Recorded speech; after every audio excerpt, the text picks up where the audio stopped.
한국 사람들이 잘못 알고 있는 한국의 역사들이 있습니다. 너무나 당연하게 사실로 알고 있지만 완전히 사실과 다른 역사가 있는데 그 중에 하나가 고려장입니다. 고려장은 고려시대에 늙고 병든 부모를 지게 지고 산에 올라가서 버렸다라는 것으로 세간에 알려져 있는데 실제로는 어떤 고려 문헌에도 그것이 실제였다는 기록을 찾아볼 수가 없습니다. 삼국시대 이후로 조선시대까지 나온 역사책, 지리책, 수많은 문집의 그 어디에도 고려 사람이 노인을 산채로 버리는 고려장 얘기는 찾아볼 수가 없습니다. 오히려 고려시대, 조선시대에는 나라에 대한 반역 그리고 불효 이걸 중죄로 여겼어요. 그래서 엄벌하였습니다. 충효는 우리가 알고 있듯이 우리네 아름다운 전통입니다. 아마도 여러 가지 이야기가 많지만 고려장을 고려 때 지냈던 실제 장례 풍습이라고 믿게 만든 게 일제강점기 때 일본 사람들이 우리 조선인 조상의 무덤을 파헤쳤어요. 그때 조선인 인부를 쓰는데 이들이 망설이니까 이들은 부모를 고려장 시키는 막대 먹은 사람들이니까 괜찮다, 파도 좋다 라는 말로 회유를 했었대요. 그때부터 내려온 용어다라는 것이 일반적으로 알려진 얘기입니다. 우리가 잘못 알고 있는 또 다른 역사가 있습니다. 그건 시바지입니다. 시바지는 조선시대 정실 부인이 아이를 갖지 못했을 때 대를 잇기 위해서 다른 여자를 데리고 와서 아이를 낳게 몰래 아이를 낳게 한 다음에 아이만 챙기고 생모는 내보낸다 라는 조선시대 풍습이라고 알려져 있습니다. 그런데 이것도 전혀 사실이 아닌 것이 조선시대 기록 어디에도 시바지에 대한 얘기는 없습니다. 조선시대는요 내가 대를 이을 때 적자를 통해서 잊지 못할 때는요 조선 전기에는요 첩을대로다가 서자에다가 대를 이었었어요. 후기 때는 적서 차별이 너무 심해지니까 양자를 들여서 대를 잇겠습니다. 이를 이프라고 했는데 이 이프는 남편 측의 동성 친족증에서 개우자를 세웠어요. 이게 너무나 분명한 조선의 역사인데 논리적으로 보더라도 제한 없이 첩을 드릴 수 있고 양자를 드리는 것이 매우 보편적이고 그것을 흠잡을 아무런 이유도 없는 문화 속에 있는 사회 분위기에서 굳이 필요 없이 여성을 잡아다가 10달 동안 몰래 숨겨둬서 시바지를 할 이유가 없습니다.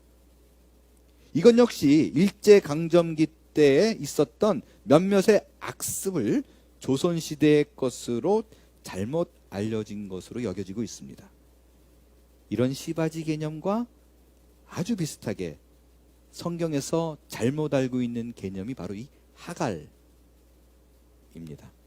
하갈은 그녀의 위치에 대해서 한국말 번역이 첩으로 되어 있습니다. 그래서 마치 정실 부인이 아닌 것처럼 보이는데 실제 원어를 보면 첩이 아니라 아내입니다. 모든 영어 번역본은 wife라고 되어 있습니다. 최근에 나온 한국말 번역본들도 다수가 아내라고 번역되어 있어요. 여기 3절에 보면 아브라함의 아내 사레라고 되어 있죠. 그리고 하갈을 가리켜서 첩이라는 표현을 쓰고 있는데 요 아내와 첩이라고 한국말로 다르게 쓰인 단어가 히브리어로는 똑같은 말입니다. 이샤, 아내입니다. 아브라함의 아내, 아브라함에게 아내로 준 때 똑같은 단어예요. 히브리어에는요 첩이라는 우리가 알고 있는 일반적으로 통용되어지는 첩이라는 단어는 따로 있어요. 필레겟이라는 단어입니다. 우리가 사사기 때 배웠죠. 그러니까 레위인이 첩을 두더라고 말할 때 그 첩이 정확히 필레깃이 의미입니다. 우리가 알고 있는 그 의미예요. 왜 하갈이 종인데도 불구하고 첩이 아니라 아내인가? 당시 고대 근동사회는요, 일부 다체제였었어요. 요즘도 그 아랍 사람들, 그 모슬림들은 일부 다처이죠. 그래서 부인이 한 명이 아니라 여러 명인데 모두 다 정부인이에요. 정실 부인이지 첩이라는 개념이 없습니다. 그러니까 하갈이 우리가 지금까지 알고 있었던 첩이 아니라 일부 다체적인 사회였기 때문에 합법적 부인이 맞습니다. 다만 합법적 부인인데도 불구하고 성경은 지속적으로 하갈을 가리켜서 아브라함의 종, 사레의 종이라고 표현됩니다. 왜냐? 그가 낳은 이스마엘이 세상의 법으로는 합법적인 아들로 인정될 수는 있습니다. 그러나 하나님의 법으로 봤을 때는 아니기 때문에 그래요. 그는 언약의 자녀가 아니기 때문에 그를 계속해서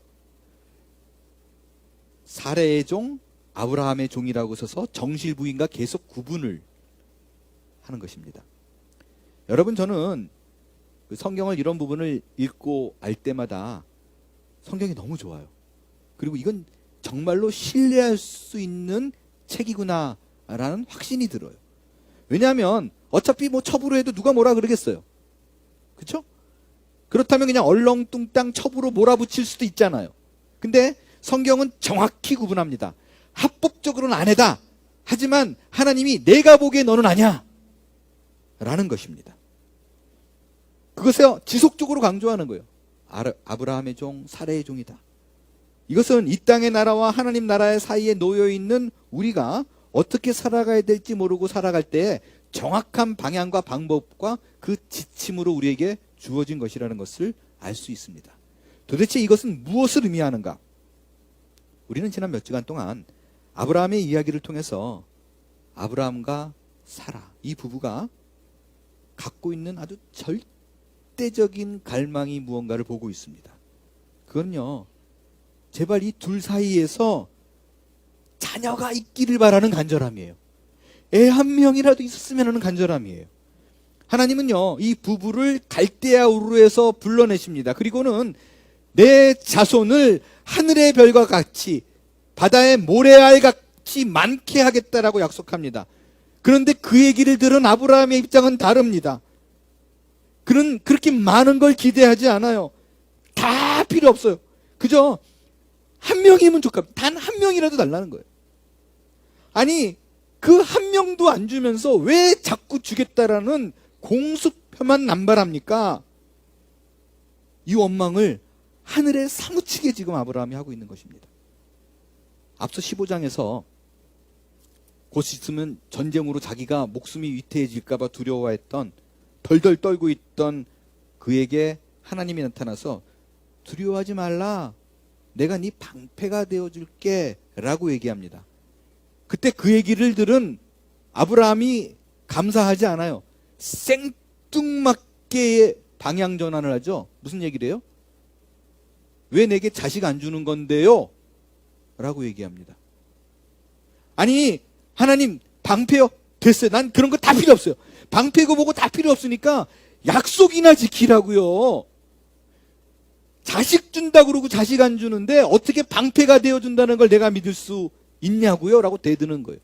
왜 방패도 뭐고 다 필요 없고 자식 주세요라고 얘기하냐면, 나는 하나님 방패 되는 거 못 믿겠다라는 거예요. 그러면 내게 자식이 있으면, 자손이 있으면 그들을 통해서 내게 많은 나를 지켜줄 수 있는 힘 있는 자들이 설 텐데 그것조차도 없는데 하나님이 나보고 나를 지켜주는 방패가 된다고 그 말을 믿으려고요?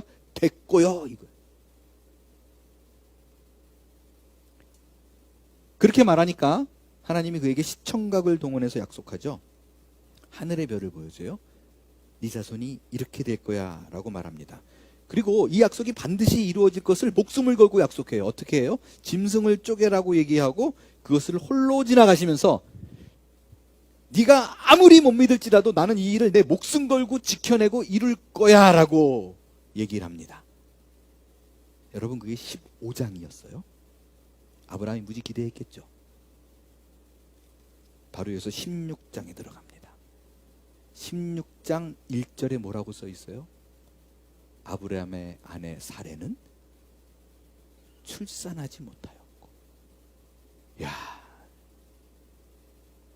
여러분, 이 정도면요, 아브라함이 믿음이 부족한 걸까요? 아니면 하나님이 해도 너무한 걸까요? 솔직히 저는요, 자꾸 아브라함이 믿음을 저버리고 하나님을 아브라함이 그 얘기 위해서 들으면 자꾸 니들도 해봐. 아니, 계속 공수표 아니에요. 막 시청각자를 동원해서 얘기해놓고 기다렸는데, 그날 이런 게 있어야 되는데 여태 출산하지 못하였고. 여러분, 이게 우리 신앙의, 우리가 가진 믿음의 아이러니입니다. 내 신앙이 좋아지고 믿음이 좋아지는 것과 비례해서 현실의 상황이 좋아지지 않더라는 거예요. 지금 내 처한 상황이 내 신앙과 아무 상관없이 변하지를 않아요. 여러분, 생각해 보세요. 우리가 하나님 앞에 기도하고 간구하는 게 뭐 큰 게 아니잖아요. 우리의 대부분의 기도가 정말 소박한 것들이에요. 우리의 기도가, 하나님, 우리 아들이 미국 대통령이 되게 해주세요. 하나님, 내가 이번 사업이 대박이 나서 빌 게이츠를 우습게 여길 수 있는 수준이 되게 해주세요. 이런 거 아니잖아요. 우리가 날마다 하나님 앞에 구하는 간구는 정말 평범한 거예요. 이번 달 긴장 안 하고 먹고 살게 해주세요. 그저 덜도 말고 더도 말고 남들처럼 딱 그 수준으로 건강하면 안 돼요.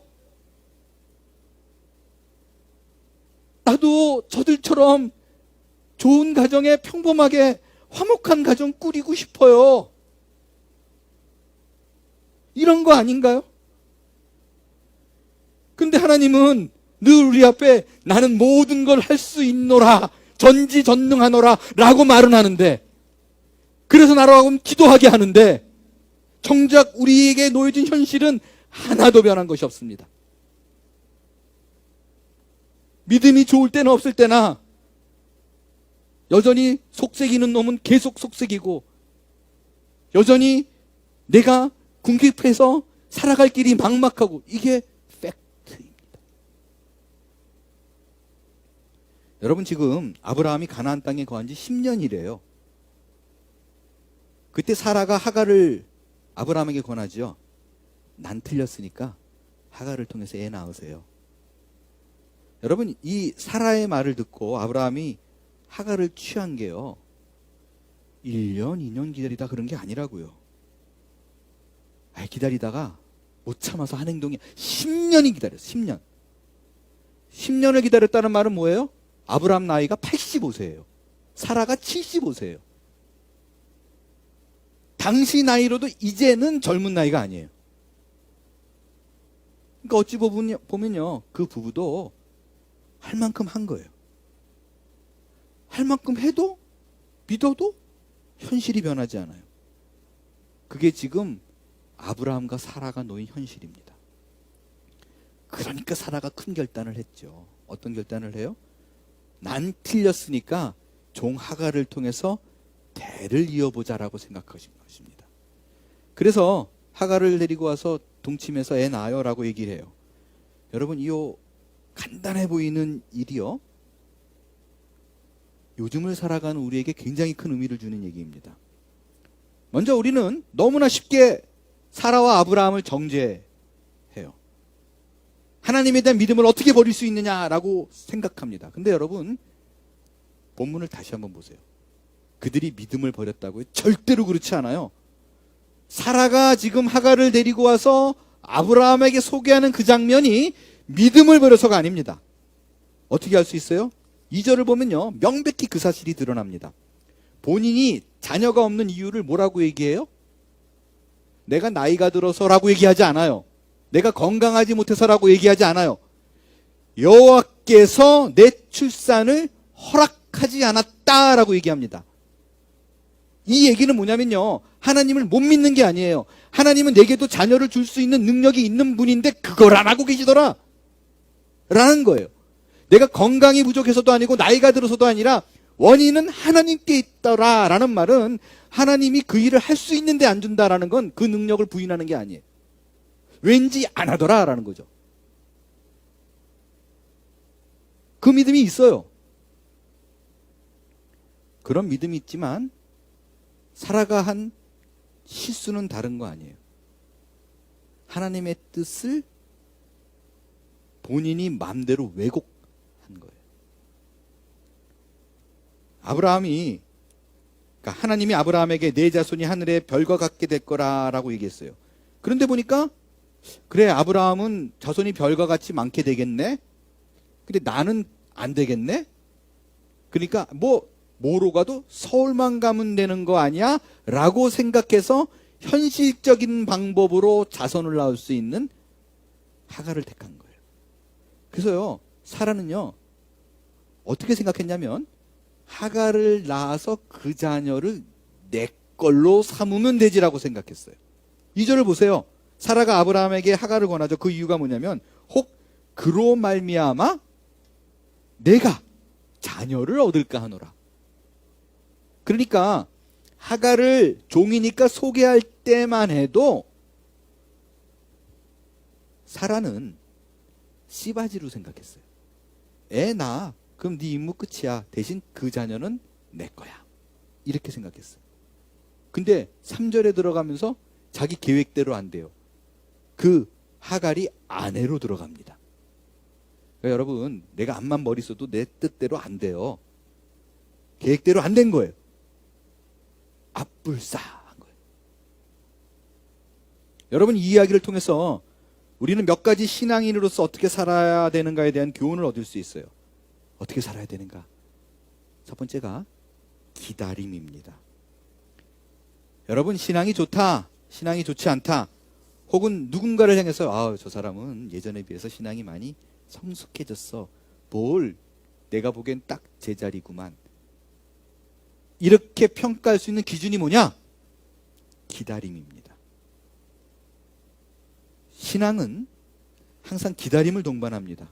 그런데 문제가 있어요. 여러분 머릿속에 이제 기다림이구나라고 알았어요? 그럼 내가 생각하는 수준의 기다림이 있잖아요. 그래, 이 정도는 일반 사람도 기다릴 수 있는 거라, 신앙이 있으면 이 정도는 해야지 라고 생각합니다.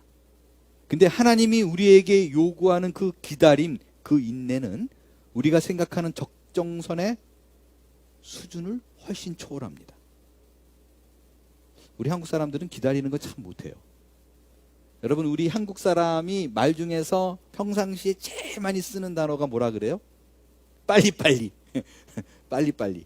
반면에 아르헨티나 사람들은요, 평상시에 제일 많이 쓰는 말이 트랑킬로입니다. 이거는 알아듣고 웃으시는 거예요, 우리. 트랑킬로. 그건 뭐냐면 천천히예요. 이게 한국 사람 빨리빨리 쓰는 것만큼 많이 써요. 한국 사람은 어떤 이렇게 상황이 놓이면 빨리빨리 그러는데, 아르헨티나 사람은 예외 없이 조금 서두르려 그러면 트랑킬로 그래요.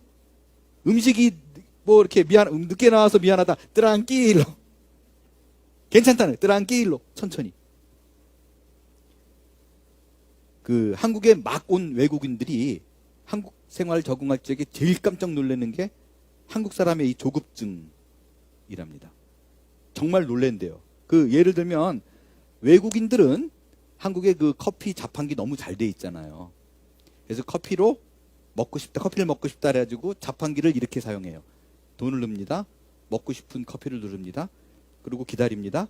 뚝 하고 커피 떨어져요. 커피가 징징징징 나오고 다 툭 하면 빨간불이 탁 들어옵니다. 그러면 외국인은 그때 커피를 꺼냅니다. 한국인들은 어떻게 해요? 돈을 넣습니다. 커피를 누릅니다. 커피 잔이 뚝 떨어집니다. 그럼 잡고 있습니다. 손에 커피가 막 튀어서 상관없습니다. 이걸 왜 잡고 있냐고 사람들이 물어봐요. 더 놀라운 건 쭉 해가지고 끝나죠? 그럼 빼면 뜨겁잖아요. 그거를 후 불어서 마십니다. 커피를 불어서 마시는 민족은 한국 사람밖에 없대요. 그래서 실제로요, 여러분 그 칼기 폭파범 있죠? 김현희 씨가 일본 사람인 것처럼 한국말을 못 알아듣는 것처럼 이러고 행동했잖아요. 근데 정보부에서 이렇게 봤을 때 이 사람이 한국 사람이라고 확신한 일이 있었어요. 그게 뭐였냐면 김현희에게 커피를 줬대요. 그랬더니 김현희가 이렇게 자꾸 이렇게 불더래요. 그러니까 옆에 있다가 쟤 한국 사람 맞아. 그럼 또 계속 불어야 되는데 그 말을 이렇게 뚝 붙였대요. 그래서 한국 사람이라는 확신을 가졌다 그러더라고요.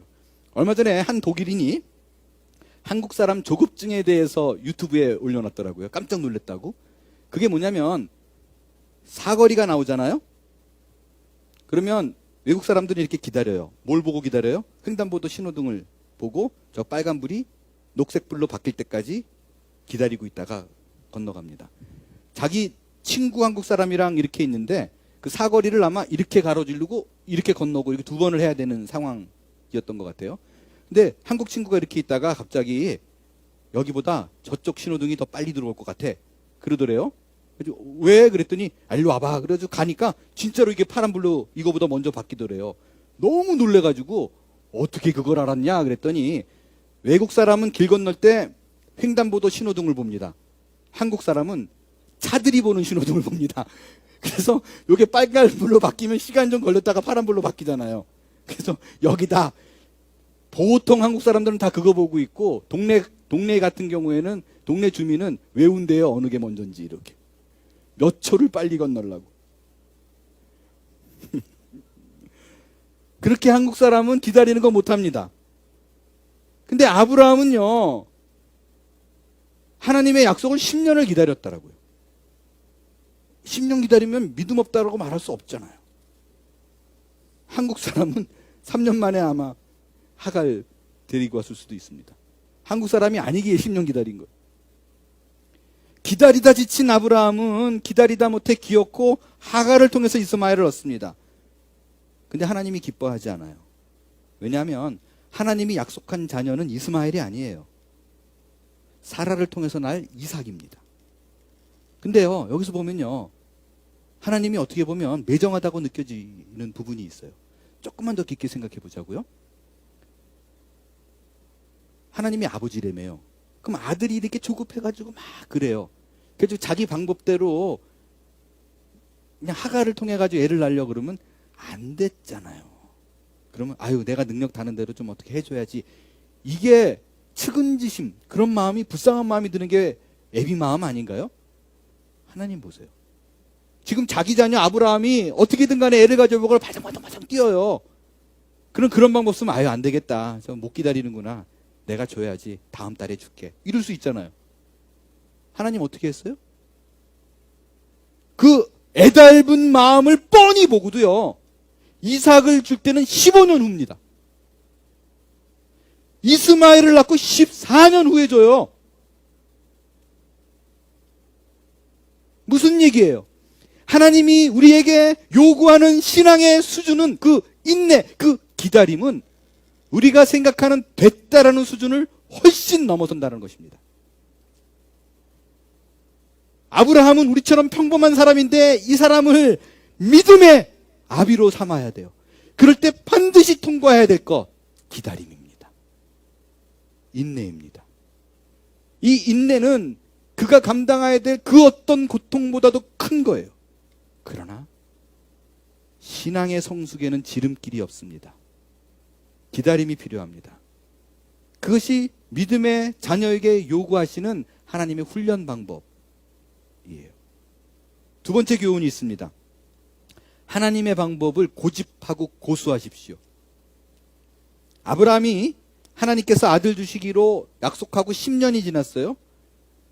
지치고 힘들고 이제는 더 이상 기다릴 그런 여력이 없을 때 사라를 통해서 아주 달콤한 제안이 하나 들어옵니다. 하갈을 통해서 자녀를 얻자라는 거예요. 여러분, 이 사라의 제안이 왜 큰 문제가 있다고 아브라함이 받아들였냐면요. 이게 근동 문화에는 일상적인 일이었었어요. 조선시대 정실 부인이 애가 없으면 첩을 두고 거기서 난 애를, 그 서자를 당연하게 내 대를 잇게 만드는 것이 누구도 욕하지 않는 당연한 문화였듯이 당시 문화가 그거였었어요. 그냥 첫 번째 부인에게 자녀가 없어? 그럼 두 번째 부인에게 자녀 얻는 거예요. 세상적으로 아무런 문제가 아닙니다. 그런데 하나님이 문제 삼습니다. 제가 설교 서두에 말씀드렸듯이 성경은 세상에서는 문제가 아니기 때문에 이씨야 아내라고 썼어요. 그런데 지속적으로 하나님이 아니라는 거예요. 사레의 종이고 아브라함의 종이다. 아내 인정 안 해. 이거라고요. 여러분, 이를 통해서 우리가 알 수 있는 사실이 있어요. 우리는 저마다 갖고 있는 소원, 그 바람이 있어요. 오랫동안 이를 위해서 기도합니다. 근데 그때 눈앞에 덜컥 내가 그토록 기다렸던 것을 취할 수 있는 문이 딱 열려요. 근데 고민돼요. 왜요? 하나님이 원하는 것 같진 않아요. 이거 분명히 너무 괜찮은데, 누가 보더라도 괜찮은데 하나님의 방법은 아니에요. 그러나 이게 분명히 하나님 방법이 아니다라고 할 때 취하면 안 됩니다. 과감히 눈 돌려야 돼요. 여러분, 그 사탄이 선악과를 하와에게 보여주면서 유혹하죠. 하와가 꼴딱 넘어가잖아요. 왜 넘어갔느냐? 그때 선악과가 먹음직하고 보암직하고 탐스럽더래요. 다 눈에서 온 거예요. 요 사건이요, 지금 아브라함 이 사건과 굉장히 비슷한 거 아세요? 아내 하와가 선악과를 가져다가 남편 아담에게 줍니다. 아내 사라가 종 하갈을 데려다가 남편 아브라함에게 줍니다. 그때 아브라함이 오케이 그리고 결정한 게 다른 이유 아니에요. 눈에 보이는 대로 좋아서 그래요. 여러분, 눈에 보이는 대로 결정하면 안 됩니다. 우리에게 필요한 것은 눈에 보이지 않는 하나님의 그 손끝이에요. 아무리 근사한 것이 떡 하고 바라던 것이 눈앞에 나오더라도 이것이 하나님이 가리키는 방향과 그 손끝이 맞나를 봐야만 합니다. 눈에 보이는 보암직한 걸로 결정하면 우리는 잠깐 좋지만 그걸로 인해서 말할 수 없는 어려움을 겪게 됩니다. 그것이 이 하갈을 통한 우리에게 주시는 교훈이에요. 아브라함과 사라가 눈에 보이는 결정을 했어요. 근데 그거는 세상적으로 봤을 때 문제 없는 거라니까요. 그 문제 없다라고 생각되는 거를 하나님의 명령, 하나님의 말씀보다 위에 둡니다. 이로 인해 어떤 일이 벌어지나요? 그들뿐만 아니라 그 후손이 큰 대가를 치릅니다. 하갈을 취한 대가는 뭔가요? 이 아브라함이 하갈을 취한 사건, 그로 인해 이스마엘을 낳은 사건을 사도 바울은 갈라디아서에서 이렇게 풀이합니다. 갈라디아서 4장 22절부터 제가 읽을게요. 기록된 바 아브라함에게 두 아들이 있으니 하나는 여종 하갈이에요. 하나는 자유 있는 여자 사라입니다. 이 둘에게서 났다 하였으며 여종에게서는 하갈에서는 육체를 따라 낳고 이스마엘이에요. 자유 있는 여자에게는 약속으로 말미암았느니라 이삭을 낳은 거예요. 여러분, 육체를 따라 낳았다는 것의 상징은 율법입니다. 약속을 따라 태어난 이삭은 은혜입니다. 24절에서 27절 제가 시간 관계상 뺐는데 집에 가서 읽어보세요. 그러면 그 얘기예요. 율법을 따라 났다, 육체를 따라 났다, 이거는 우리가 그 율법에 매여 있는 것을 얘기하고, 약속을 따라 났다라는 것을 풀어가면서 십자가의 은혜를 얘기합니다. 이 이스마엘로 상징되는 율법은 그때부터 4,000년이 지난 지금도 여전히 우리를 묶어둡니다. 육체를 따라난 자가 성령을 따라난 자를 박해한대요. 이거는 실제적으로도요. 그 이스마엘로 탄생된 아랍 족속이 여전히 팔레스틴에서 전쟁을 하게 되는 이유이기도 합니다. 영적인 의미가 있어요. 영적인 의미로는요, 육체를 따라난 율법으로 주장되어지는 그 율법주의가 은혜를 누리며 살아가는 우리 기독교인들에게도 여전히 큰 영향을 줍니다. 율법을 지키고 살아야 된다는 끊임없는 강박관념을 불어넣게 주고, 그것으로 인해서 은혜로 살아갈 수 있는 이삭의 후예임을 잊어버리게 만들어요. 우리는 자유인입니다. 하나님의 은혜로 자유인에게서 태어난 이삭의 후예라고요. 그런데도 불구하고 계속해서 율법의 멍에를 짊어지고 율법으로 은혜를 사려고 합니다. 돈으로 은혜를 사려고 하고 내가 하는 무언가 행동으로 하나님의 은혜를 사려고 합니다. 여러분, 이삭은 아브라함의 자식이라고 얘기하지 않고요, 약속의 자녀라고 얘기해요. 왜요? 아브라함이 아무것도 할 수 없는 그 시점에 태어났다고요. 은혜 아니면 할 수 없는 부분이에요. 이삭의 후손인 우리는 내 노력 내 의지가 아닌 하나님께서 붙들고 세워지고 끌고 가는 인생이라는 것입니다. 반면에 이스마엘은 아브라함이 자기 머리로 탄생한 거예요.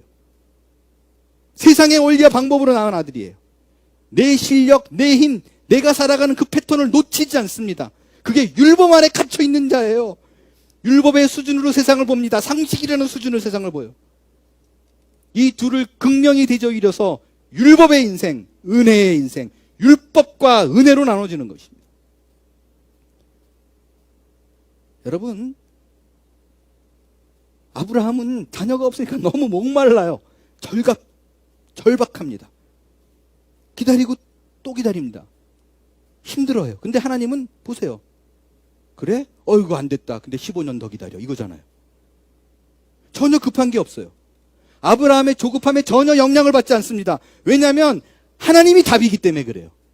하나님은 우리 인생 모든 것에 대책이 있고 대안이 있습니다. 그걸 쥐고 있기 때문에 전혀 그분에게 급한 것이 없어요. 그게 없어 보이는 우리가 급한 거예요.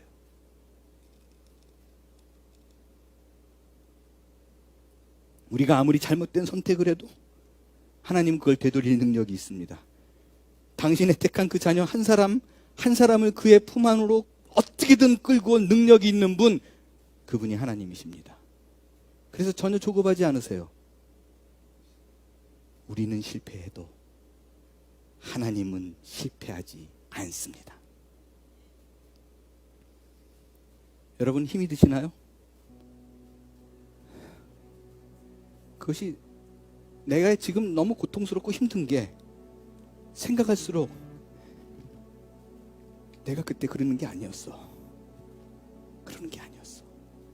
그렇게 생각되어지는 아쉽고 안타까운 나의 결정적인 실수 때문에 벌어진 일인가요? 그것에 묶여 있지 마세요. 걱정하지 마세요. 하나님은 하나님의 때에 여러분의 인생을 돌이키실 것입니다. 우리가 지금 기대하고 바라는 것이 당장은 내 눈에 들어오지 않을지라도 하나님은 우리를 외면하지 않으십니다. 하나님께서는 결코 자신의 자녀들이 방황하고 무너지도록 가만 놔두지 않으실 것입니다. 하나님은 우리의 실수가 우리의 비극이 되는 운명으로 버려두지 않으실 것입니다. 그 증거로 우리에게 보여주신 것이 십자가입니다. 예수 그리스도께서 지고 가신 은혜라고요. 너희는 이삭의 후손이라는 것을 증명해 보이신 것이라고요. 예수님께서는 마치 아브라함 눈앞에서 쪼개진 짐승 그것을 보여주듯이 십자가에서 처절히 쪼개지고 찢어지셔서 율법이 아니라 이 은혜란다, 이걸로 가르쳐 보여주십니다.